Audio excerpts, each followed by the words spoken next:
Ipapakita ko sa inyo yung process ko kung paano ako naghahanap ng magandang phone dito sa loob ng Jerrier app. Umpisa na natin.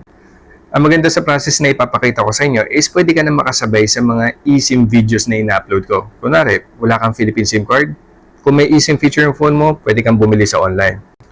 Kung magta-travel ka abroad, so hindi mo kailangan maghanap ng tindahan ng SIM card kasi bago ka pa umalis ng Saudi, pwede ka na mag-avail ng international eSIM para pagdating mo dun sa bansa na pupuntahan mo, magkakaroon ka na kagad ng signal and may internet ka na. So, hindi mo kailangan magpakita ng passport sa mga tindahan ng SIM card kasi hindi mo na sila kailangan. Meron ka na kagad data pagdating mo doon. Pagdating naman sa mga Saudi networks, kung wala ka pang Saudi SIM, pwede kang bumili online kahit nasa kwarto ka lang. Pwede ka rin lumipat ng ibang network kung let's say walang signal or mahina yung signal sa'yo. So, in 5 minutes, makakalipat ka na. eSIM replacement, katulad nung kung napanood mo yung series ko nung nawala yung phone ko. Since nawala yung phone ko, 5 minutes na-recover ko ulit yung mobile number ko. In 5 minutes, nagka-signal na and nalalagin ko na ulit yung Saudi bank accounts ko. Siguro ang best feature ng pagkakaroon ng may eSIM is pag may nakita kang promo sa ibang networks. Kunyari, current network mo, namamahalan ka, tapos nagkaroon ng promo ibang network, 5 minutes, i-avail mo yun, may inilipat mo na kagad yung mobile number mo dun sa network na yun. Kung nakatipid ako ng dahil sa ganung sistema, oo, sobrang laki na natitipid ko.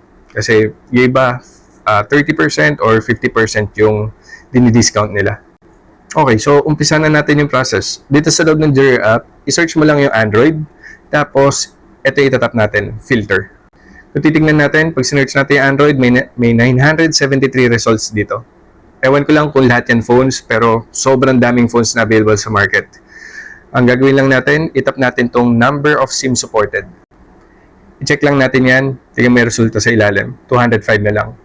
Sobrang dami kasing phones na available sa market na wala namang eSIM. So yung mga ganun, pag walang eSIM, hindi ko na pinapansin, out na siya dun sa filtration ko. Ang next naman na natin gagawin is yung sort. Tap lang natin to. Tap na lang natin yung low to high para makita natin yung pinakamurang phone na may eSIM hanggang sa pamahal na. So, ang gagawin mo na lang yan is hanapin mo na lang kung nasan banda yung budget mo, yung kaya mong bayaran. Tapos, yun na.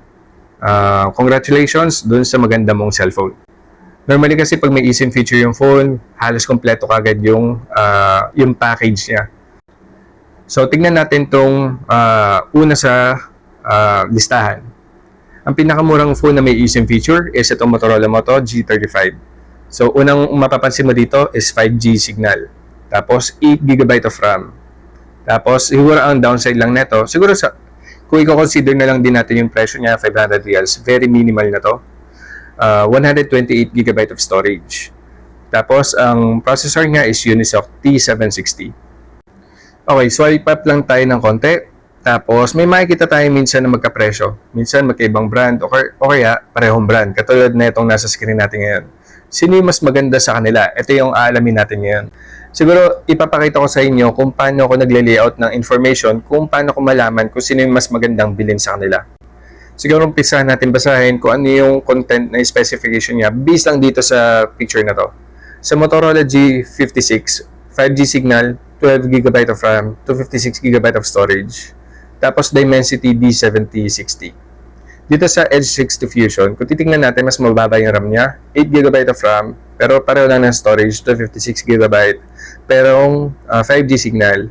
Tapos, mas mataas yung processor niya. MediaTek Dimensity 73300. Ano yung susunod natin gawin para malaman natin kung sino yung mas maganda dito? Pwede mong i-search mo na Motorola G56, tapos duktungan mo ng GSM Marina. Kahit di na lang natin buksan, alamin lang natin kung kailan ni-release yung phone na to. Ito announced May 2025. So, magwa 1 year pa lang. Tapos, ito naman yung gawin natin. Motorola Edge 60 Fusion, GSM Marina. Tapos, tingnan lang kagad tayo dito. Announced April 2025. Kailan yon? 1 taon na. Base sa date kung kailan sila ni-release, makikita natin na mas bago si G56 ng 1 buwan. Para malaman natin kung sino yung mas maganda yung performance base sa processor niya, so sinearch ko lang sa Google, ito, D7060 versus D7300. Okay? Dun sa 7300, yung Edge 60 Fusion yung gumagamit nun. Tapos dito, ang lumitaw na resulta is ito, 20% better gaming FPS and 25% better power efficiency compared to 7060. So dito pa lang makikita natin na mas magandang bilhin si Edge 60 Fusion. Isang deal breaker para sa pagbili ng phone is dapat inaalam muna natin kung kailan matatapos yung support sa isang phone bago nyo bilhin. So para ma-check natin yung sa Motorola Edge 60 Fusion, search nyo lang sa Google, Edge Support, tapos ilagay nyo yung model ng phone, Edge 60 Fusion. Tapos lilitaw na to. Bali, ang hanapin natin dito is yung security updates kung kailan matatapos. So ito, 4 years until March 2029.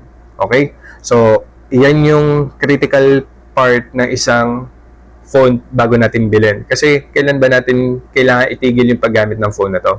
So, ito, March 2029, dapat hindi mo na siya gamit or installan ng mga banking apps mo, itigil mo na. Kasi, titigil na yung security updates, magkakaroon na ng vulnerabilities yan pag tinuloy-tuloy mo pa.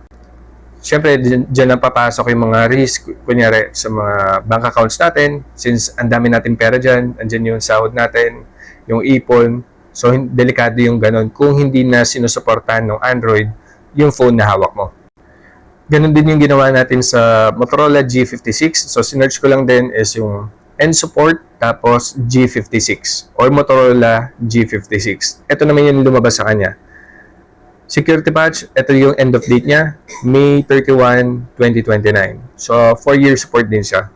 So, dito titigil yung paggamit mo sa phone na to. Or, pwede mo naman siyang gamitin, pero dito mo ihinto yung pag-install and pag-login ng mga bank accounts mo. Okay, so balik na tayo dito. So, i-swipe up mo na lang kung mas mataas yung budget mo. Ikaw nang bahala maghanap. I-research mo lang kung kailan yung end of support para hindi naman, para matagal mo siyang ma-enjoy. Kasi baka mamaya 2027 na lang yung end of life niya. So, ibig sabihin, 1 year mo lang siya secured na magagamit.